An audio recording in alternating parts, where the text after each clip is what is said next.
अस्सलाम वालेकुम नाज़रीन, आपका अपना हॉस्टल मामले इंजीनियरिंग प्रोग्राम आज की शख्सियत के साथ। नाज़रीन, हमारी कोशिश होती है कि प्रोग्राम में उस पर्सनालिटी शख्सियत से मिलाया जाए जिसका अपना ज़ाती बैकग्राउंड भी हो और सोशल एक्टिविटी भी हो। तो अल्हम्दुलिल्लाह आज जिस पर्सनालिटी से आपको गुफ्तगू करा रहे हैं, एक यंगस्टर पर्सनालिटी, एक बेहतरीन शख्सियत के मालिक, जिसका अपना एक बहुत सारे पहलू हैं उसकी खिदमत के, सियासत के हिसाब से, सोशल एक्टिविटी के हिसाब से और अपने ख़ानदान के हिसाब से। तो आज अल्हम्दुलिल्लाह हमारे फ़कीराबाद के टाउन के चेयरमैन सराई निसार अहमद खासकली साहब आज हमारे प्रोग्राम मेहमान हैं। हम चलेंगे और गुफ्तगू करेंगे कुछ करंट इश्यूज़ पर और कुछ प्रोफाइल पर। सर अस्सलाम वालेकुम। वालेकुम सलाम। सर थैंक यू, आपने कीमती टाइम हमें दिया। अच्छा सर, फर्स्ट ऑफ ऑल आप मुझे ये बताएं कि जो भी शख्स हो या शख्सियत हो, उसका एक ख़ानदान का प्रोफाइल होता है। जी जी। ख़ानदान का पहलू होता है, वो हमारे नाज़रीन यही सुनना चाहते हैं कि आपके ख़ानदान का जो बैकग्राउंड है। जी, हम सराई फैमिली है हमारी, बाय कास्ट हम खासकेली हैं। जी जी। आप जिस उताक में बैठे हुए हैं ये 100 साल पुरानी है। जी जी। जिस उताक में आप बैठे हुए हैं, हमारे परदादा सराई प्यारो खान खासकेली, जी जी, उनकी यहाँ पर खिदमात हैं, वो लोगों के साथ सोशल थे। मेरे दादा सराई जान मोहम्मद वो सोबोदरों में चेयरमैन थे टाउन कमेटी के। सही। मेरे दादा के भाई सराई खान मोहम्मद वो यहाँ पर 79 में यहाँ टाउन कमेटी में मेंबर रहे।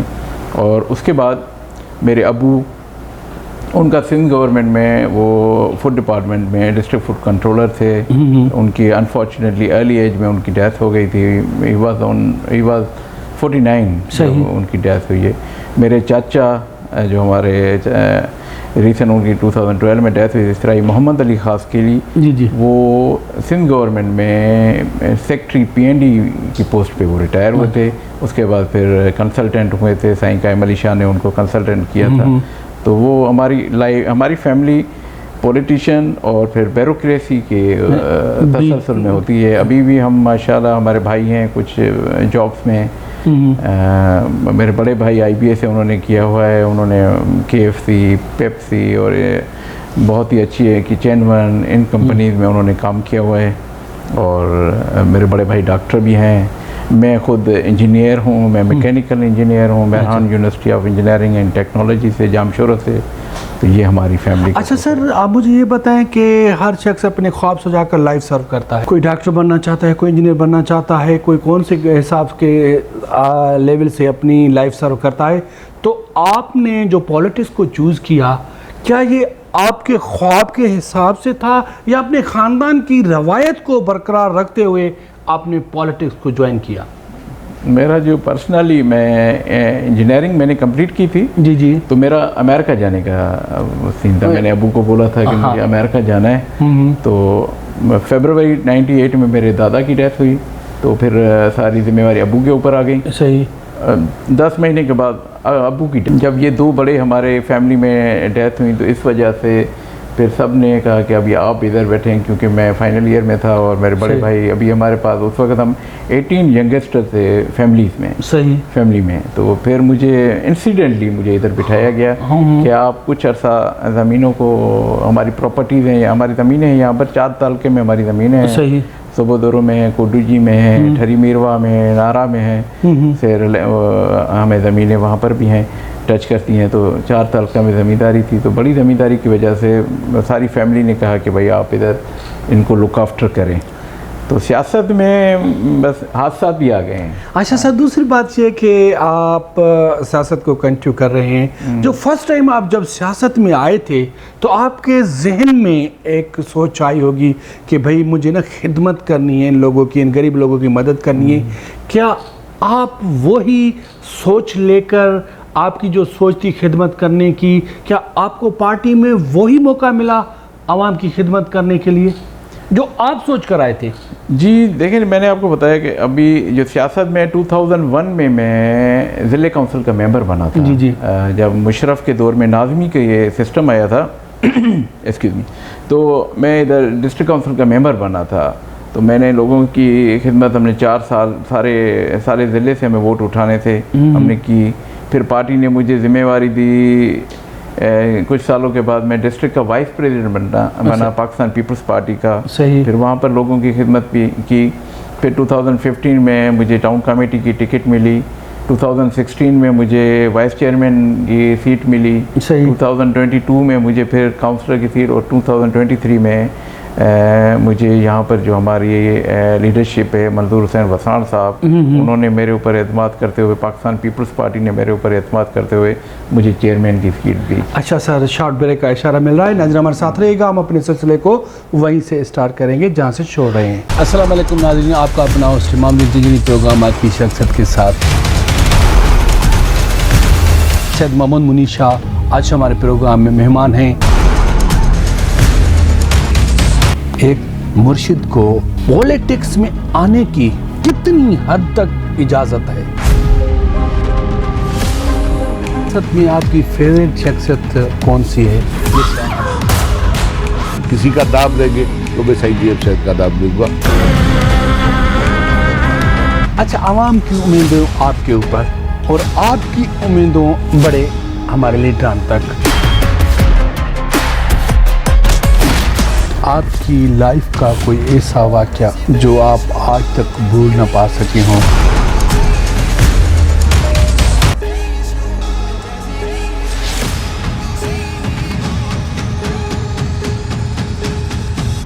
वेलकम बैक नाज़रीन, हम अपने सिलसिले को वहीं से स्टार्ट कर रहे हैं जहां से छोड़ा था। आज हमारे प्रोग्राम में एक बेहतरीन शख्सियत के मालिक सराय निसार अहमद खासकली साहब आज हमारे प्रोग्राम के मेहमान हैं। हम अपने क्वेश्चन की तरफ बढ़ते हैं। अच्छा सर, दूसरी बात ये कि एक चेयरमैन को कितनी हद तक पावर है कि वो गरीब आवाम के लिए कर सके? देखिए, अभी हम पावर का इंतज़ार करेंगे तो शायद वो खिदमत ना कर सकें। सही। तो हमें लोगों की खिदमत करनी है, और वो ओहदा है आपके पास या नहीं है, आप अपनी लोगों की खिदमत करें। जैसे कि 2022 की बारिशों में जो 100 साल से रिकॉर्ड बारिशें थी जिन्होंने तबाही एक फैलाई थी, तो हमारी फैमिली ने जब पहले दिन हम 3 देगें लेके हम लोगों के पास गए थे, तो उसके बाद हमने जब हमारे दोस्तों ने हमारी सपोर्ट की, हाँ, हमने तकरीबन 5 से 5.5 करोड़ रुपए हमें लोगों ने दिए, जो हमने यहाँ पर लोगों में मुख्तलिफ चीज़ों में बांटे, डिवाइड किए। खाना पका के उनको खिलाया, और उनको तरपाल लेके दी, उनको राशन दिया, उनको मस्कीटो नेट्स दी, मलेरिया का स्प्रे करवा के दिया है। तो हमने इधर तालका अपने टाउन कमेटीज़ में दिया, तालका कोडी जी के सिटी इलाके में हमने दिया, सोबोदोरो में हमने दिया, ठरी मीरवा में हमने दिया। हमें लोगों ने हमें बहुत दिया, फिर हम रुके नहीं। अच्छा, हमने जैसे देखें, वो भी एक खिदमत, उस वक्त मेरे पास ओहदा नहीं था, मेरे बड़े भाई थे इम्तियाज़, उन्होंने IBA के जो फ्रेंड्स थे, सही, बड़े बड़े अच्छी पोजीशनों पे थे। अब 2010 के सैलाब में कराची हैदराबाद ने हमें बहुत दिया, कराची ने ख़ास तौर। उसके बाद 11 की बारिशों में कराची वाले रुक गए, पर इस बार जब 2022 में हमें दोस्तों ने लंदन से, अमेरिका से और बड़े दूर दूर से लोगों ने, लाहौर के दोस्तों ने हमें, किसी ने ट्रक चाय की भेज दी, किसी ने ट्रक हमें मिनरल वाटर की भेज दी। तो वो बहुत मज़ा आया और लोगों की खिदमत करते हुए। तो मेरे कहने का ये है कि अभी एज अ चेयरमैन, अभी आप कह रहे हैं कि पावर इट्स नॉट नेसेसरी, तो आपके पास पावर होना चाहिए। और जो पावर है टाउन कमेटीज़ में, वो एक अच्छा पावर है as compare to union council, और दूसरी उससे तो पावर है। हम लोगों की खिदमत कर रहे हैं अपनी एरिया में, और अभी हमें 1 महीना हुआ है, और इंशाल्लाह हमारा जो अपना मंशूर है पाकिस्तान पीपल्स पार्टी का, उसको फॉलो कर रहे हैं। लीडरशिप की गाइडलाइन है, उसको फॉलो कर रहे हैं। तो काम हमारा अच्छा चल रहा है। अच्छा सर, पॉलिटिक्स को कुछ लोग एंजॉय की तरफ से तरीके से यूज़ करते हैं, और कुछ लोग जो है वो अपनी मेहनत और ईमानदारी से उससे ना लुत्फ़अंदोज़ होते हैं, और ज़मीर के हिसाब से मुतमईन होते हैं कि भाई मुझे जो दिया गया वो मैंने बेहतर तरीके से अपना सर्वाइव किया। तो आप इन दोनों चीज़ों में से किस चीज़ के हिसाब से पॉलिटिक्स कर रहे हैं? देखिए, पॉलिटिक्स खिदमत, लोगों की बेलौस खिदमत, जो भी आपके पास है आप जितना कर सकें गरीब लोगों के लिए करें, अपने इलाके के गरीब लोगों के लिए करें। जो आपको रिस्पॉन्सिबिलिटी दी गई है आप उसको एज़ पर लॉ फॉलो करते हुए आप लोगों की खिदमत करें। हम वही खिदमत कर रहे हैं। और मैं ख़ुद पर्सनली 2001 से मैं ज़िला काउंसिल का मेंबर था, जब टाउन कमेटी का मैं वाइस चेयरमैन था, आज मैं चेयरमैन हूँ टाउन। 22 साल की मेरी जो अपनी पॉलिटिकल जो मेरी एक स्ट्रगल है वो है ये लोगों की खिदमत। वो किसी भी हिसाब से उनकी माली मदद करना, उनकी मुश्किलात में उनको जाके उनकी मदद करना, उनको आपस में उन दो पार्टीज़ का झगड़ा है उनको आपकी सुलह करवाना, तो ये भी एक खिदमत का एक तरीका है, ये सारा चल रहा है। अच्छा, दूसरी बात ये कि सर पॉलिटिक्स में लोगों का वो एतमाद, वो यकीन क्यों टूट गया है पॉलिटिक्स के लीडरान पर? इसकी क्या वजूहत? देखिए जी, वो एक परसेप्शन है आपका, वो आपकी सोचे। मेरा ये है कि पॉलिटिक्स के बिना कुछ भी नहीं। अगर पॉलिटिकली देखें, मैं इस वक्त काउंसलर हूँ इधर का, मैं इधर का चेयरमैन हूँ, मुझे अपने स्कूल के मालूम है कि इधर क्या किस चीज़ की ज़रूरत है, मुझे अपनी हॉस्पिटल की मालूम है कि इसमें क्या क्या चीज़ की ज़रूरत है। तो कहने का ये है कि पॉलिटिक्स के सिवा कुछ नहीं है। सही। अगर आप पॉलिटिकली एक सिस्टम चल रहा है उसमें सबको फ़ायदा है, उसमें ही सबसे कभी ख़राब होगा कभी सही होगा, पर पॉलिटिकल सिस्टम को चलना चाहिए। अच्छा सर, यहाँ किस किस चीज़ों की ज़रूरत है यहाँ पर आपके इलाके में? कौन कौन सी चीज़ों की अभी भी ज़रूरत है जो आप दिल से करना चाहते हैं? देखें, टाउन कमेटी फ़कीराबाद की सबसे बड़ा ये है कि इधर हमें ड्रेनेज जो स्कीम्स हैं, हाँ। बड़े बड़े गाँव में आपको ड्रेनेज नहीं मिलेगा, बारिश होगी पानी गलियों में भरा हुआ है। सही। अगर ड्रेनेज की सबसे ज़्यादा ज़रूरत है, और मीठे पानी की, क्योंकि वो तो आपका मैं आपको बताऊं, मैं अप्रैल के लास्ट वीक में मैं नेपाल गया था। जी जी। और मैं नेपाल गया था, अपना लोकल काउंसिल एसोसिएशन है हमारी, जो हमारे सिंध के प्रेसिडेंट हैं पाकिस्तान के, वो हैं कुमैल हैदर शाह। जी जी। मैं उनका फाइनेंस सेक्रेटरी हूँ। तो फिर उन्होंने हमें नेपाल भेजा था। जब मैं नेपाल में गया तो उनके एक मेयर ने मुझे बताया कि यहाँ पर हमारे पास 35% पानी हम देते थे मीठा। सही। फिर जब हमने एक घर पे एक नल की, वन टेप वन होम की पॉलिसी जब अपनाई, तो इस वक्त हम 87% पे चले गए, लोगों को मीठा पानी पहुंचा रहे हैं। तो ऐसी छोटी छोटी स्कीम्स हमें यहाँ पर लानी चाहिए, और लोगों को पहले, क्योंकि पानी साफ़ पिएंगे तो आपको बीमारी कम होगी, जब बीमारी कम होगी तो सेहत पे वज़न कम पड़ेगा, और फिर जब लोग सेहतमंद होंगे तो लोग अपना रोज़ी पे तवज्जो देंगे। अगर एक बीमार बंदा क्या करेगा, वो तो अच्छा सर, दूसरी बात ये कि गरीब आवाम की उम्मीदें आपके ऊपर और आपकी बिलाल भुट्टो ज़रदारी साहब पर, तो आप क्या समझते हैं कि बिलाल भुट्टो ज़रदारी साहब गरीब की उम्मीदों पर और आपकी उम्मीदों पर कितना पूरा उतर सकता है?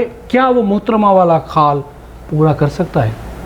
देखें, हमारे चेयरमैन साहब पाकिस्तान पीपल्स पार्टी के बिलावल भुट्टो ज़रदारी साहब ने मुश्किल वक्त में, आप लोगों को देखें वो काम कैसे कर रहे हैं। जब यहाँ पर सैलाब आया तो ये अपने बिलावल भुट्टो साहब थे जिन्होंने हमारे इतनी बड़ी तबाही में, उन्होंने सिंध में जो सैलाब ने जो तबाही फैलाई थी, सबसे पहले उन्होंने कहा कि मैं लोगों को घर बना के दूँगा। 2.5 लाख घर यहाँ बने हैं। 3 लाख रुपए का घर है, तकरीबन 6-6.5 अरब रुपए का उन्होंने बजट यहाँ पर इस्तेमाल करके, उनकी सारी वो सर्वे चल रही थी, सारे सर्वे कंप्लीट हुए हैं, उनकी तस्वीरें निकल चुकी हैं, मिलना शुरू हो गए हैं, लोगों को घर बना के दे रहे हैं। तो आप इससे देखें कि अपना जनाब बिलावल भुट्टो साहब का जो एक विज़न है वो एक काम करने वाला है। अच्छा सर, थैंक यू, आपने कीमती टाइम हमें दिया। क्या करें, वक्त के साथ हमारी ड्यूरेशन होती है, हम वक्त से आगे नहीं निकल सकते।